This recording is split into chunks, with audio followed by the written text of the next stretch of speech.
పుట్టబోయేది అబ్బాయా అమ్మాయా అని తెలుసుకోవడానికి గీనింగ్లు అవసరం లేదట.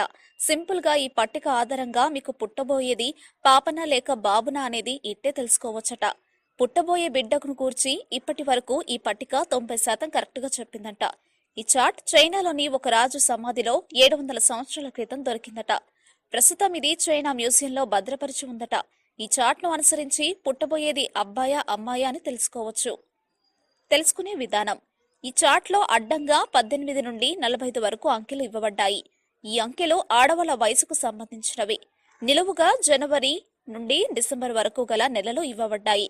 ఇందులో ఎఫ్ అంటే అమ్మాయి అని, ఎం అంటే అబ్బాయి అని అనుకోవాలి. ఉదాహరణకు 27 సంవత్సరాలకు చెందిన ఆమె జనవరి నెలలో నెల తప్పి ఉందంటే ఆమెకు పుట్టబోయేది అమ్మాయి. అలాగే 23 సంవత్సరాలకు చెందిన ఆమె సెప్టెంబర్లో నెల తప్పితే పుట్టబోయేది అబ్బాయి. ఒకసారి మీరు ట్రై చేయండి. నెల తప్పిన నెలను, అప్పటి వయసును క్రాస్ చెక్ చేసుకోండి. కరెక్ట్ గా తెలిసిపోతుంది.